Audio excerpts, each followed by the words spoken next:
एक क्रांति आई और बहुत कुछ हासिल हुआ, जिसमें बीमा कोरे गांव भी एक क्रांति है। ठीक है, ये शिक्षित अगर होते है ना, तो वो चापलूसी में लग जाते अपना माल इकट्ठा करने के चक्कर में। लेकिन वो अनपढ़ अशिक्षित थे, लेकिन वो एकजुट हुए कि हमारे समाज के प्रति हुआ। अब ये जो पढ़े लिखे हैं ना, ये सोच रहे हैं कि हम तो कुर्सी पे, हमारे पास तो कुछ हो नहीं रहा, समाज के प्रति हो रहा है ना, होने दो। अगर वाकई ये बाबा साहब को मानते, बाबा साहब के संविधान को मानते, और ये मानते कि मैं बाबा साहब की वजह से आज यहाँ बैठा हूँ, तुम कुछ अधिकार मत दो, तुम मेरे लिए मत लड़ो, सिर्फ अपना सर्विस का जो टाइमिंग खत्म होने के बाद सिर्फ ये बेईमान अगर एक घंटा समाज को समय देते है ना, तो समाज की दिशा और दिशा ही बदलती, और जब दिशा बदलती दशा बदल जाती। लेकिन ये चोर हैं समाज के, सिर्फ आरक्षण के तहत पद पे पहुंच जाते हैं।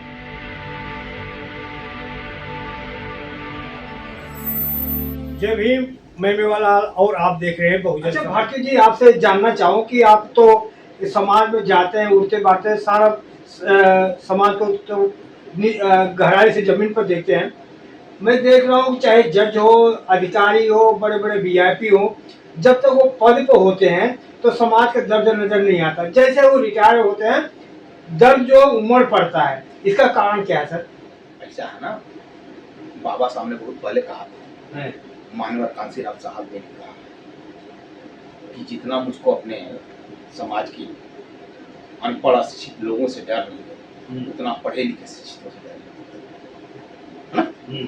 अगर वाकई ये बाबा साहब को मानते, बाबा साहब के संविधान को मानते, और ये मानते कि मैं बाबा साहब के वजह से आज यहाँ बैठा हूँ, तुम कुछ अधिकार मत दो, तुम मेरे लिए मत लड़ो, सिर्फ अपना सर्विस का जो टाइमिंग खत्म होने के बाद सिर्फ ये बेईमान अगर एक घंटा समाज को समय देते है ना, तो समाज की दिशा और दिशा ही बदलती, और जब दिशा बदलती दशा बदल जाती। लेकिन ये चोर हैं समाज के, सिर्फ आरक्षण के तहत पद पे पहुंच जाते हैं, और ये खुद नजर चुराते हैं। कोई ये न जानने पाए कि अनुसूचित है, या पिछड़ा है, या अति पिछड़ा है, या अनुसूचित जनजाति। बाबा साहब तो उम्मीद किया कि हमारे समाज में अगर 10 डॉक्टर, 10 इंजीनियर, 10 वकील हो जाएंगे तो समाज का काया बदल जाएगा। तो लाखों वकील, डॉक्टर, इंजीनियर बने।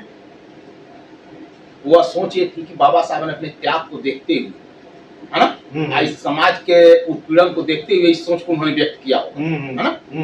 लेकिन वैसा हुआ नहीं। उसका परिणाम है कि जब एकदम अनपढ़ समाज था हमारा, एक क्रांति आई और बहुत कुछ हासिल हुआ, जिसमें बीमा कोरे गांव भी एक क्रांति है। ठीक है, ये शिक्षित अगर होते है ना, तो वो चापलूसी में लग जाते अपना माल इकट्ठा करने के चक्कर में। लेकिन वो अनपढ़ अशिक्षित थे, लेकिन वो एकजुट हुए कि हमारे समाज के प्रति हुआ। अब ये जो पढ़े लिखे हैं ना, ये सोच रहे हैं कि हम तो कुर्सी पे, हमारे पास तो कुछ हो नहीं रहा, समाज के प्रति हो रहा है ना, होने दो। लेकिन इनको एहसास कब होता है कि जब ये रिटायर्ड होते हैं, जब समाज इनसे दूर भागना शुरू करता है, तब इनको एहसास होता है कि हम निकले। लेकिन पद पे रहते हुए नहीं एहसास होता। अगर वो चीजें इनको आज एहसास हो जाए, तो मैं कह रहा हूं कि जो हम 30 साल, 20 साल, 50 साल, 40 साल का आंकड़ा लगा रहे हैं कि इतने समय में परिवर्तन बहुत हो जाएगा, उस परिवर्तन के शायद गवाह बन पाए न बन पाए, है ना, वो परिवर्तन इसी 2, 4, 5 साल में दिख जाएगा। सर, समाज में सुन रहा हूँ कि जिस तरह से अम्बेडकरवादियों को सम्मान मिलता था, बौद्धिस्ट को सम्मान मिलता था, जब से BR गवई धीरेश शास्त्री के चरणों में जाकर वहाँ सरेंडर हुए हैं, अब वो सम्मान मिलना बंद हो गया है धीरेश शास्त्री के पास जाते ही। ये तो हमेशा होता है, जब अंगूर का गुच्छा होता है तो जो उसके दाने हैं अगर उस गुच्छे से लिपटे होते तो उसकी कीमत बढ़ती है, और जैसे उस दिशा से अलग हुआ तो बहुत खूबसूरत और बहुत सुंदर होता है, फिर भी उसकी कीमत नहीं होती है। तो वही हुआ गोविंद गवई जी के साथ। जब वो सुप्रीम कोर्ट में बैठे, उनके पास अगर थोड़ा सा भी ये करते, उनके पास स्टैंड पावर 24 आवर्स के अंदर वो चाहते तो सारी व्यवस्था कायम हो जाती। ऐसा नहीं हुआ। लोग कहते हैं अम्बेडकरवादी हैं, ये कर रहे हैं, वो कर रहे हैं, लेकिन हमको उनके कार्यशैली पे दोष हमेशा नजर आएगी। मैं हकीकत बता रहा हूँ, दिल से बता रहा हूँ, दिल से बता रहा हूँ। नहीं तो उनके अंदर एक पावर थी जिसकी आज मुझे कमी महसूस हो भी रही। कि राष्ट्र और देश से जुड़े हुए मुद्दों के लिए एक अलग बेंच को गठन कर दिए होते कि इसको कंटिन्यू सुनवाई की जाएगी। इससे जानते हैं कई फायदे मिलते हैं, चाहे आरक्षण संबंधित मुद्दा हो, यूजीसी एक्ट से संबंधित मुद्दा हो, है ना, किसान हित से संबंधित मुद्दा हो, वोटर लिस्ट से संबंधित मुद्दा हो, या केंद्र या राज्य निर्वाचन आयोग से संबंधित मुद्दा हो। जब रेगुलर सुनवाई होती, ये मुद्दे विचाराधीन नहीं होते। आज जो है इस तरह की देश में जो तमाम चीजें देखने को मिल रही, सुनने को मिल रही है, इस पर लगाम लग सकता है। अम्बेडकरवादी अगर होते तो सबसे पहले का सर, इनके सपोर्ट में लोग बोल रहे हैं गलत क्या किया, संविधान तो अधिकार देता है ना, आप कहीं भी जा सकते हो। ये तो मैं भी कह रहा हूँ कि संविधान अधिकार देता है कि आपकी इच्छा अनुसार आप चाहे जिसको मानो, राम मानो, श्याम मानो, घनश्याम मानो, बुद्ध मानो, अम्बेडकर मानो, रैदास मानो, कबीर मानो, है ना। ये तो संविधान की स्वतंत्रता है ना। इसमें किसी का कोई रोक टोक नहीं। हाँ, जबरदस्ती कोई किसी को कोई कुछ नहीं मनवा सकता, ये संविधान में है। जी जी, मौलिक अधिकार उसको दिए जी। तो ये कह रहे हैं तो इसमें कोई गलत नहीं है, लेकिन आप अपने आप को जब इस सोच के तहत आप अपने आप को ले रहे हो तो आप सीधे घोषित कर लो अम्बेडकरवादी हैं। अम्बेडकरवादी क्यों लगाए? क्यों उस पिता को वही पीड़ा दी है जिसका सुनने में हमको आता है तो अम्बेडकर साहब के साथ संघर्ष किया था। हाँ। तो अगर गवई साहब ने अगर इस तरह का किया है तो अपने पिता के संघर्ष को भूल चुके हैं, तो उन्होंने ऐसा किया। अगर पिता के संघर्ष को याद रखते, बाबा साहब को समझते, और वो चूंकि महाराष्ट्र जन्मे हैं तो उनसे बेहतर बाबा साहब के बारे में हमको नहीं पता होता, क्योंकि वो उस धरती पर पैदा हुए हैं जिस धरती पर बाबा साहब का संघर्ष और जन्म दोनों शुरू हुआ है। जी। तो सर, लास्ट सवाल आपसे पूछ रहा हूँ कि बाबा साहब को कभी मनवादियों ने, समाज ने, देश ने उनको पंडित नहीं माना, लेकिन 10,000 दलित जनेऊ पहन करके पंडित बन गए। आप चरण छूने जाएंगे उनका? ऐसा है, ये आरएसएस और बीजेपी का बहुत बड़ा षड्यंत्र है। जिस तरह से चुनाव के समय में नरेंद्र मोदी हमारे जो भाई सफाई कर्मी जो झाड़ू लगाते हैं, हमारी बहनें, हमारी है माता की उम्र की माता तुल्य हैं, उन लोग के चरण बंदन किए, चरण धोए, याद होगा आपको।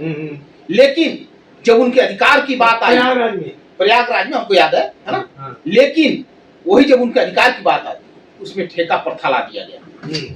मोदी जी, आप चरण बंदन करने से के बजाय अगर उनके हक, अधिकार और हित की रक्षा करना चाहते हो तो आप ठेका प्रथा खत्म कर देते। ठेका प्रथा सबसे पहले खत्म करते। सेकेंडरी बात कि सफाई करेगा दलित, अनुसूचित, और कोई उसका चाहे उसके पेंशन से संबंधित मामला हो या उनके वेतन विसंगतियों से संबंधित मामला हो, उनके परिवार से जुड़े हो कुछ, उसकी सुनवाई कौन करता है? उसका समाज नहीं करता। उनको टोपी पहना दिया जाता है, वहां पे समर समाज के लोग को बैठा दिया जाता है। वो क्या हमारा दर्द समझेगा?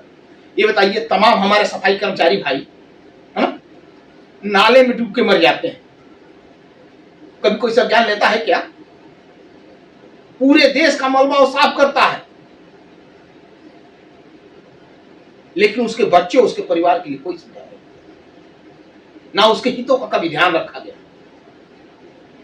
तो ये बात हमको समझना पड़ेगा कि कौन कौन से षड्यंत्र चलेंगे हमारे साथ।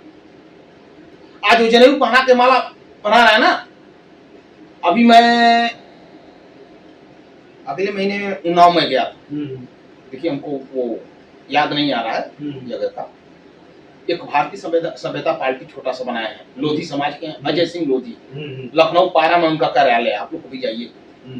तो संयोग से लखनऊ, हमारा व्यक्तिगत संबंध है, राजनीति नहीं।